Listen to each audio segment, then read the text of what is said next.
David stayed at Jerusalem. Now when evening came, David arose from his bed and walked around on the roof of the king's house. And from the roof he saw a woman bathing, and the woman was very beautiful in appearance. So David sent and inquired about the woman, and one said, "Is this not Bathsheba, the daughter of Eliam, the wife of Uriah the Hittite?" David sent messengers and took her, and when she came to him, he lay with her, and when she had purified herself from her uncleanness, she returned to her house. The woman conceived, and she sent and told David and said, "I am pregnant." Then David sent to Joab, saying, "Send me Uriah the Hittite." So Joab went, sent Uriah to David. When Uriah came to him, David asked concerning the welfare of Joab and the people and the state of the war. Then David said to Uriah, "Go down to your house and wash your feet." And Uriah went out of the king's house, and a present from the king was sent out after him. But Uriah slept at the door of the king's house with all the servants of his lord, and did not go down to his house. Now when they told David, saying, "Uriah did not go down to his house," David said to Uriah, "Have you not come from a journey? Why did you not go down to your house?" Uriah said to David, "The ark and Israel and Judah are staying in temporary shelters, and my lord Joab and the servants of my lord are camping in the open field. Shall I then go to my house to eat and to drink and to lie with my wife? By your life and the life of your soul, I will not do this thing." Then David said to Uriah, "Stay here today also, and tomorrow I will let you go." So Uriah remained in Jerusalem that day and the next. Now David called him, and he ate and drank before him, and then made him drunk. And in the evening he went out to lie on his bed with the Lord's servants, but he did not go down to his house.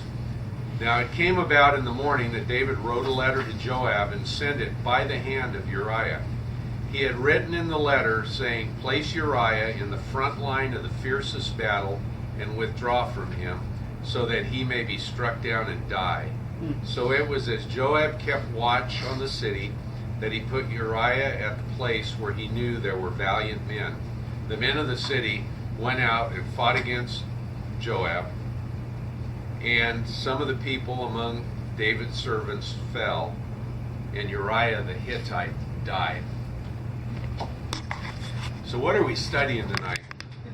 From the standpoint of murder, but I don't think we should focus too much on the specific facts of this story, because the mark can be anything to anyone.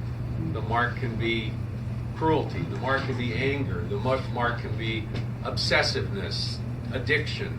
It can be anything. Here it happens to be adultery, murder, manipulation, deception, and all of that. But I think as we go through this, you'll see it can take many, many forms. And I think we'll also see that the road to personal disaster is a process. It doesn't just happen. You know, people say the devil made me do it. It doesn't happen that way. It's a process when you stop and think about it. And it involves a series of steps. It doesn't just happen overnight. So David's first step on the road to his own personal disaster here was idleness. He was the king. He should have been out leading his troops in battle. It was that time of year. And he hung out at home. He sent his general and his troops, and he stayed back. So that was his first error. Verse 2. Now when evening came, David arose from his bed and walked around on the roof of the king's house. And from the roof he saw a woman bathing, and the woman was very beautiful in appearance. So the key is he saw. He saw. More circumstantial evidence that there's trouble brewing. You know, it was nighttime. David should have been asleep, but he wasn't. He couldn't sleep. He wasn't tired because he was idle. Instead of being out in battle and falling into bed exhausted at the end of the day. He had been idle and he wasn't tired. He was restless. He was among the so-called idle rich. So he was on the roof, and in that part of the world, houses had flat roofs. The roof was kind of an integral part of every house in the ancient world. Evening socializing occurred on the roof of the house. Sleep on the roof. People would sleep on the roof. There would be in every house, from the king's house to a peasant's house, there'd be the house, there'd be a stairway to the flat roof, and all of these things would happen. The roof was also a place of devotion. So in this place of devotion, this place of socialization, this place of sleeping, David was engaged in lusting. He saw a woman bathing, and the woman was very, very beautiful. This was his second step. You know, the old saying is, it's not the first look that'll get you, it's the second look. Well, he gave her a second look. But the lust was so grand. She was so beautiful. Yeah, she apparently was. He gave everything. He loved the Lord, and he just gave everything up for that lust. Yes, he did. Yes, he did. And as the story progresses, we'll see just what he gave up. You know, in John, in the epistle, 1 John at 2:16, where he condemns the world system, he says, "For all that is in the world, the lust of the flesh and the lust of the eyes and the boastful pride of life is not from the Father, but is from the world." This is really the pervasive theme of our story tonight. And in fact, when you look at any blunder, David's blunder here, Eve in the Garden of Eden, any blunder, your personal blunders, it frequently involves the lust of the flesh, the lust of the eyes, and pride. And it's almost a sure formula, and that was at play here as well, but we'll come back to that. So David saw, that was his second step toward personal disaster. In the book of Job, in chapter 31 and verse 1, Job says, "I have made a covenant with my eyes that I will not gaze on a younger woman." So, first time I read that, I thought that was really quite odd. I mean, people do that all the time. People hang out, they people watch. What's wrong with that? But what Job is saying here is that I'm not going to lust after a younger woman because it's trouble. Now, this situation with Bathsheba was somewhat ambiguous to me. You know, we're told that David saw her. Seemed like he was the prime mover. But I wonder if she sought to be seen by the king.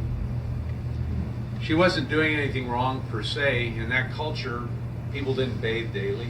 And they didn't have bathtubs. And they would typically bathe in a courtyard. And she was probably bathing in a courtyard, which was permissible. As I said, no bathrooms, no bathtubs. They had to bathe somewhere. And David was really at a higher elevation. The king's palace was at a higher elevation in Jerusalem, so he was looking down on Jerusalem and was probably looking down on Bathsheba's house and looking down into his courtyard where she was bathing. But what was the purpose of her bathing? In that culture, because people didn't bathe daily like we do, we're so obsessive, we have to have a shower every day. They bathed for ritualistic purposes. You know, we've talked about the Old Testament ritual of bathing in order to remove the uncleanness from ourselves. But they also bathe as a prelude to an amorous encounter. So really here, who was the perpetrator? Was it David? Was it Bathsheba? Probably doesn't matter. Maybe it was both of them. So with that in mind, let's move to verse 3.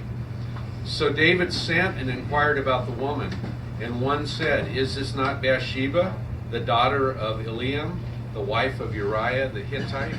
So David inquired. Third step down the road to personal disaster, thinking about her, inquiring about her.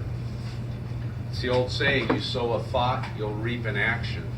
It all started in his mind, through the windows of his mind, his eyes. How many times in our own lives have thoughts led to actions that we later regretted? Oh, it's a very familiar story, a very familiar story. Our personal disasters have frequently started in our thoughts. Now, interestingly, I think we tend to think that our thoughts are private. Well, I can have these thoughts. I can obsess about things. Nobody's going to know. We forget that God knows. He knows it all.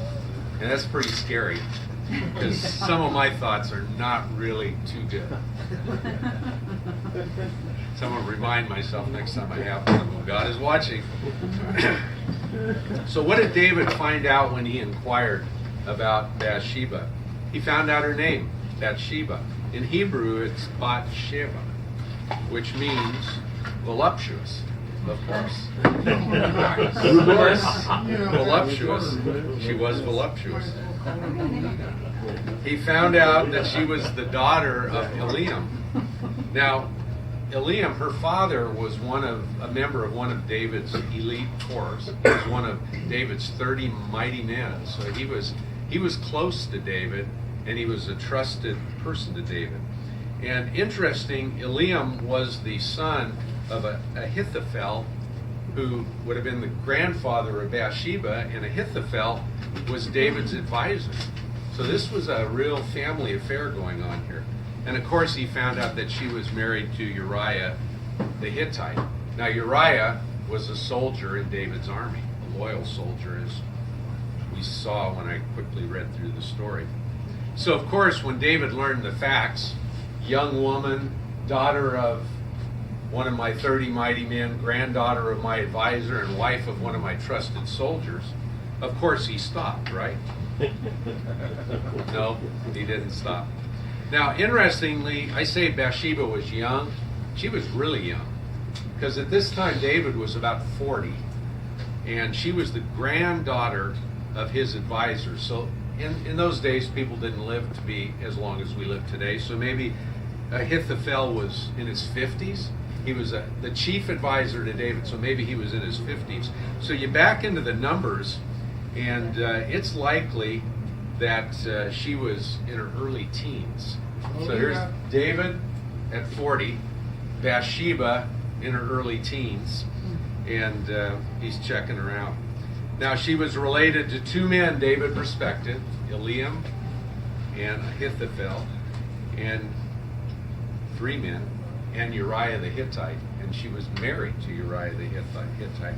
So, of course, David didn't stop, as we learned when I quickly read through the story. So moving to verse 4, David sent messengers and took her, and when she came to him, he lay with her, and when she had purified herself from her uncleanness, she returned to her house. This is the fourth step on the road to David's personal disaster. This is the lust of the flesh. The lust of the flesh. David could no longer control himself. Lust was driving the bus at that point in this story. Maybe Bathsheba was a willing participant. She didn't resist. We're not told she resisted. They had sex. She purified herself in accordance with the rules in Leviticus 15:18 with a bath, and then she went home. So it doesn't feel like he forced himself on her, but as I said, it's probably not important. Verse 5, the woman conceived and sent and told David and said, I am pregnant. The silence of sight and thought had now yielded to the scream of reality. Could no longer cover it up. I can imagine David saying to himself, oh my God, what have I done? How many times have we said that to ourselves? Oh my God, what have I done? If I could only go back. He was probably saying the same thing. So the problem could no longer be covered up. And interestingly, it's not mentioned in the story, but Leviticus 20:10 tells us that if a man commits adultery with another man's wife, the adulterer and the adulteress shall surely be put to death. So we're living in the Old Testament times. This was a serious, serious deal. We have a casual attitude about these things today. Happens all the time. Everybody's doing it. It was a serious deal in the Old Testament times, punishable by death. for both the man and the woman. So now the progression, we're on a roll. David, I mean, he's running fast toward perdition here. And verses 6 through 17 sort of sum that up. I call those verses desperate circumstances call for desperate measures. The child, she was pregnant. They didn't do abortion in those days. She was going to have his baby. He was the king. He had to be scared to death, and his pride must have kicked in to the point of saying, I must protect myself. Once again, the third prong, the boastful pride of life. That's what verses 6 through 17 are about. This guy's in full self-protection mode. Combination of his fear and his pride. So now that this disaster has happened, she's pregnant, she's going to have his child. Here's your king. Can it get any worse? And of course it can get worse. Much, much worse. Proverbs 26:10 jumped into my mind when I asked myself that question. That proverb says, like an archer who wounds everyone. That's what David was into. He was the archer that was going to wound everyone. First, he tried manipulation, verses 6 and 7. He calls Uriah and asks about the welfare of Joab and the other soldiers. So here he calls up, Uriah was a foot soldier. He wasn't a high-ranking official.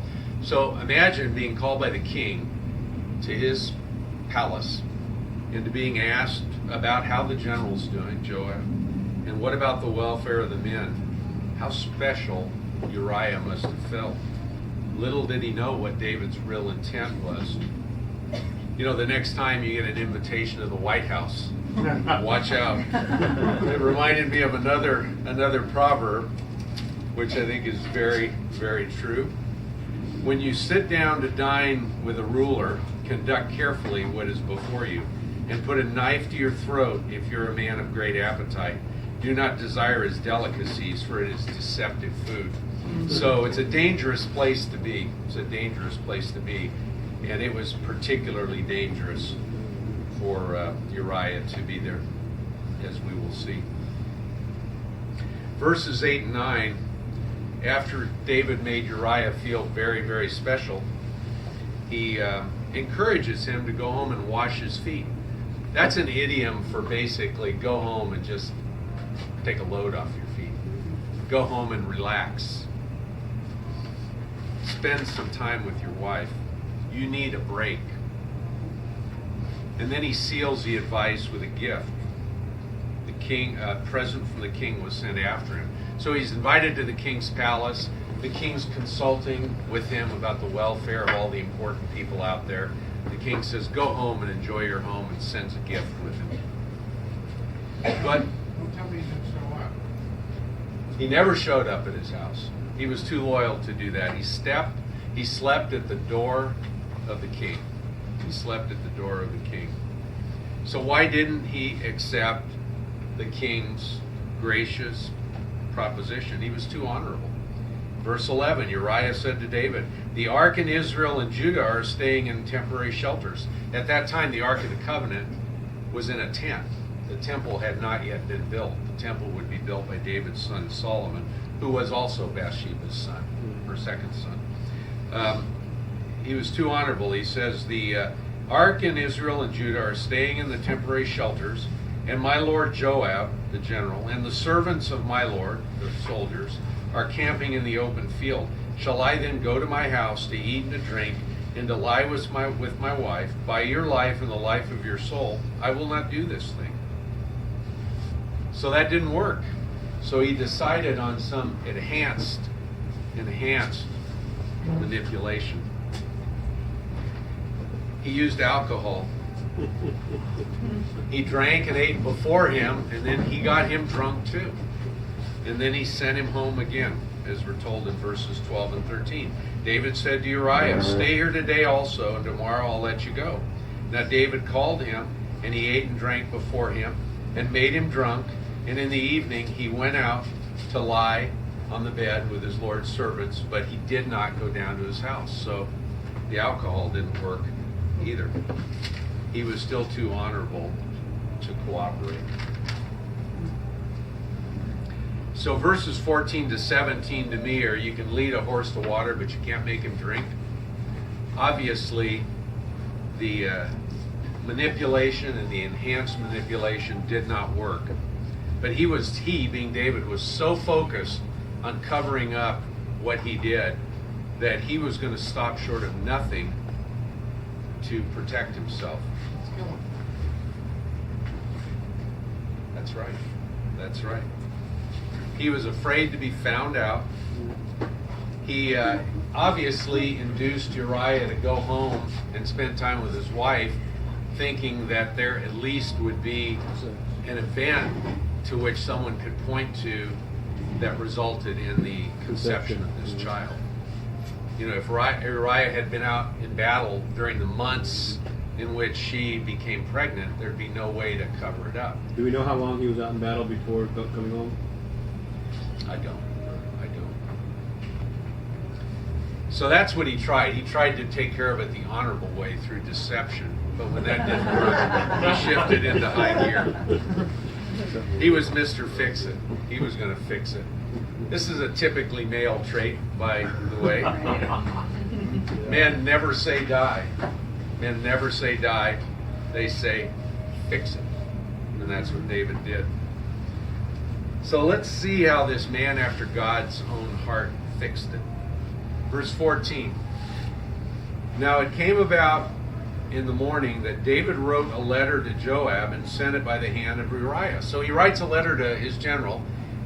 He seals it. He gives it to Uriah, the victim, and says, take this to Joab. He sent it with in Uriah's own hand. In verses 15 and 16, we're told what the letter said.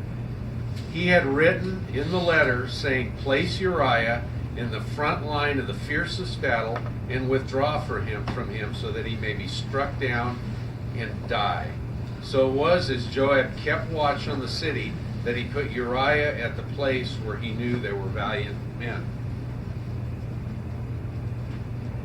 Verse 17, of course, tells us that the operation was successful. It concludes by saying Uriah the Hittite also died. Operation success. Now I want to assure you, David suffered the consequences of this colossal blunder. Obviously, Uriah died, was in effect set up to die by David. And then later on we learn that the child died as well. The child died in infancy. Wow. So there were two deaths that resulted from this colossal blunder. But I don't really want to focus on that. I mean, if you want to read about that, read on a couple of chapters. It's all real clear.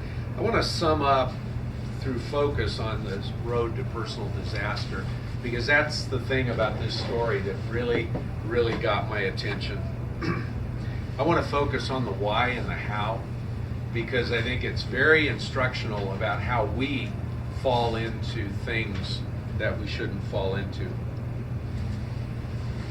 And I want to start by asking the question, why did God even give us this story? Why all of the intimate details of this story? I said last week that God never engages in idle acts, and he doesn't.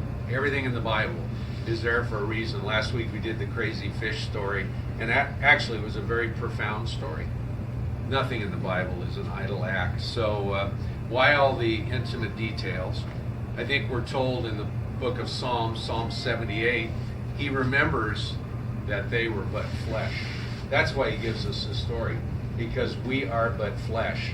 He knows that we are like sheep, and we will go astray, just as David did. We're weak, and we need wisdom, and we need guidance. And so, the beginning things of David and everything David went through, and how he loved the Lord loved him with all his heart. Talk about falling grace. how could he do it? Huh? He did it when he saw that woman baby. Yeah. And so he was How we do it, too. He wasn't perfect like anybody Right. else.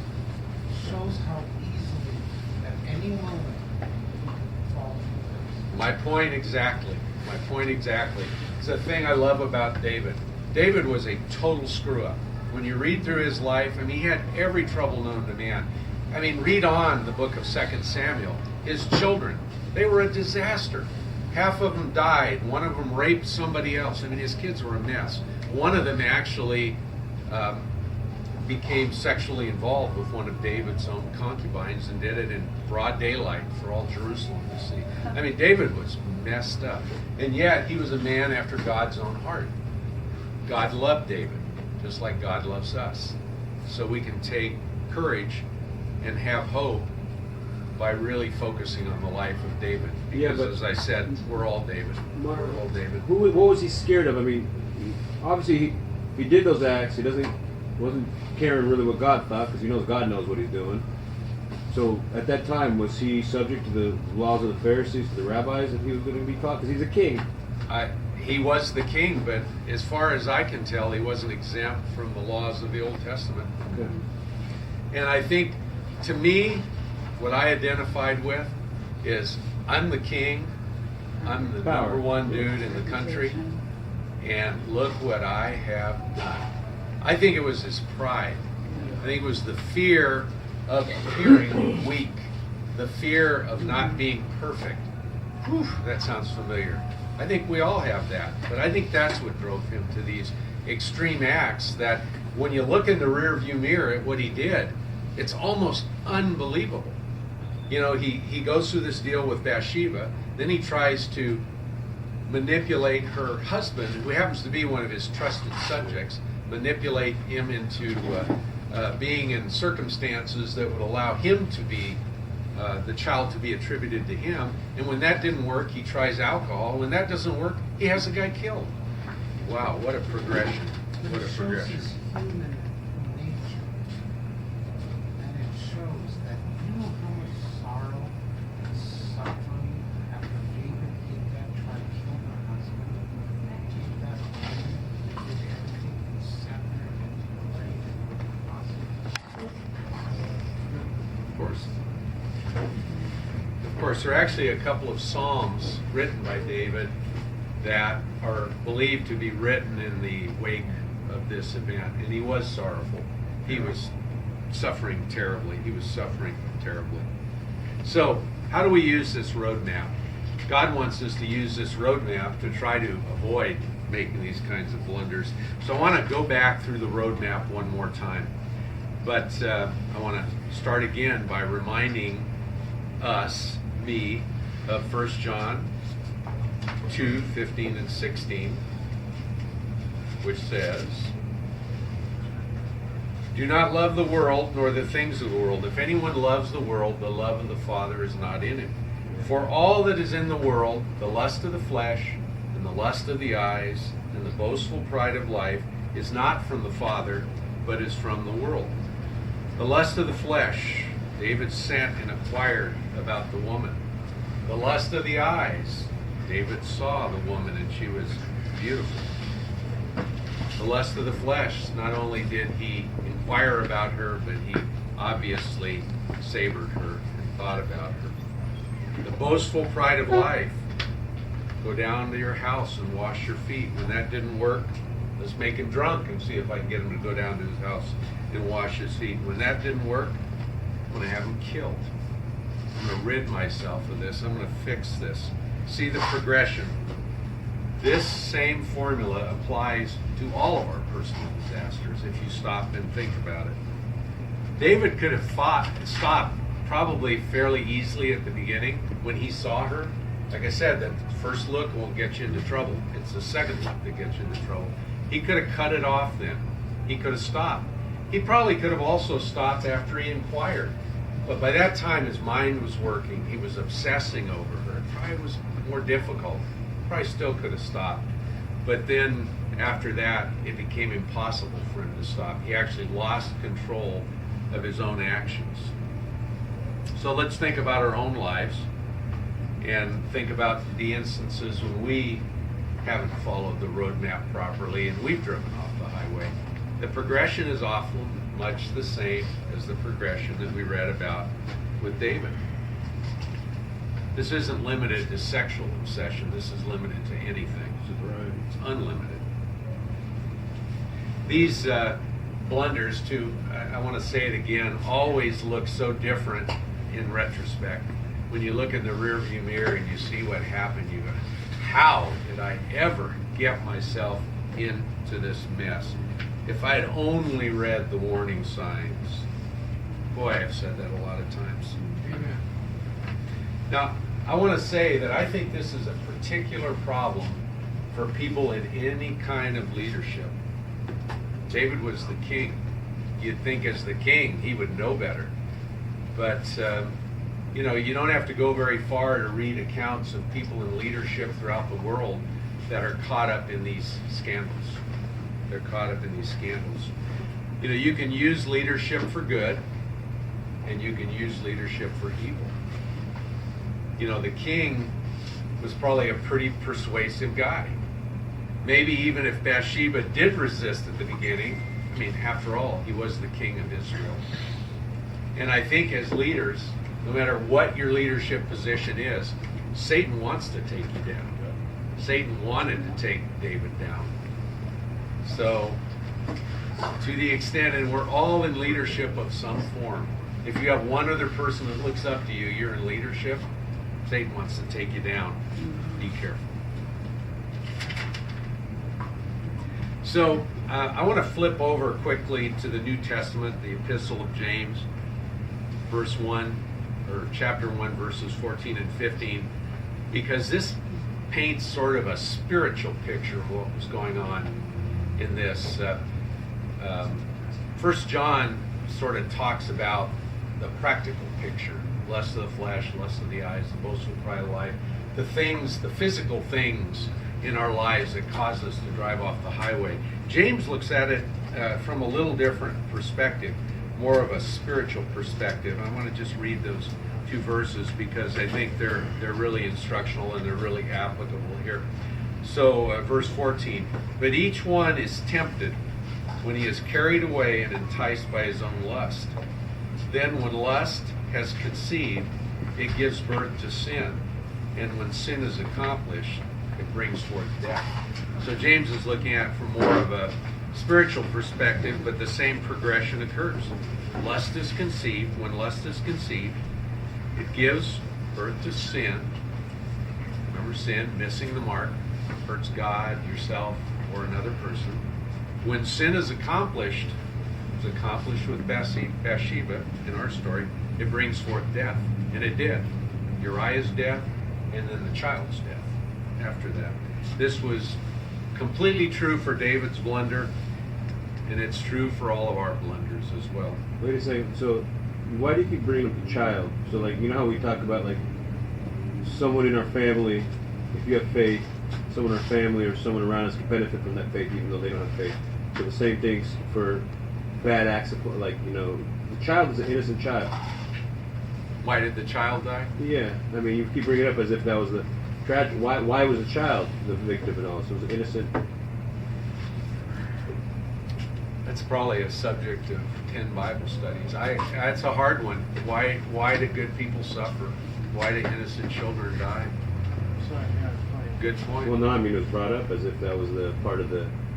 You know, It was- That's what you got for doing that. But No, I don't really see it that way. Okay. I see it as just a consequence. It's a consequence of his behavior. We don't know why the child died. The child pays but, for that consequence. But when you read on, while the child was ill before the child died, and he suffered tremendously. And then, of course, when you read the Psalms that David wrote that addressed this time in his life, he was wholly miserable. Can you read it as a sin for David? The child died for his that joy. I don't really see it that And way. do you see that Solomon's mother was? Bathsheba was Solomon's mother.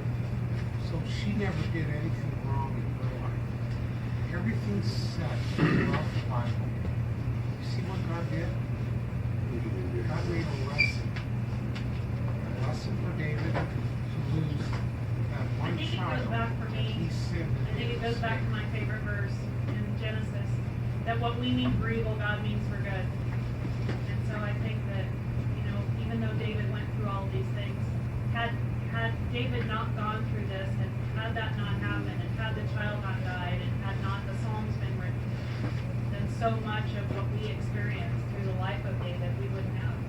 So is the devil involved? And you got to remember that death came into the world solely because of sin. Yeah. Right? When Adam and Eve sinned, death entered the world. Yeah. So that is, where all death is a result of sin. Right. All of it. Yeah. And so it's hard to distinguish, well, is a baby's death worse than an old person's death or a middle, who's guilty? I mean, in war, who's guilty? All death is sin as a result. So I appreciate the musical interlude because now I think I can answer your question. I had to think about it for a minute. It was a very good question. The baby died. The baby was sick.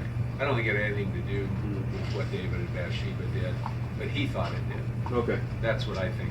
The baby was, I'm sure, whisked off to heaven. So the baby was fine. But David carried that for the rest So of in his essence, life. that's another thing. Like, as my therapist would say, "Oh yeah, it's about you, huh? You killed the baby." I mean, so there's another problem. You're I'm playing quite God. sure that David felt that he killed the baby. And he isn't. Well, later on, they had another baby that became a great king. The second child, the child that followed. In fact, right after this story, it talks about the birth of Solomon, and the Bible says that God blessed Bathsheba and Solomon. So it tells us a couple of things. God is all forgiving. God loves us. Amen. And just because you make a serious mistake doesn't mean that you don't get a second chance. You get 1,000 second chances, 1,000,000 second chances with God, which is really comforting. So I don't know if it's just me, but I guess I would like to add, can anyone relate to this story? Yeah. Very much. I mean, so let me ask, can anyone not relate to this story? Because I want to find out why you can't. This, to me, is so real. Yeah, it started when I first met your sister. I've been down this road so many times, and it looks so different when it's ahead of you than it does when it's behind you. Wow. That's right. That's relapse. Yeah, she should wear a bathing suit. So, anyone have any thoughts about this really revealing story?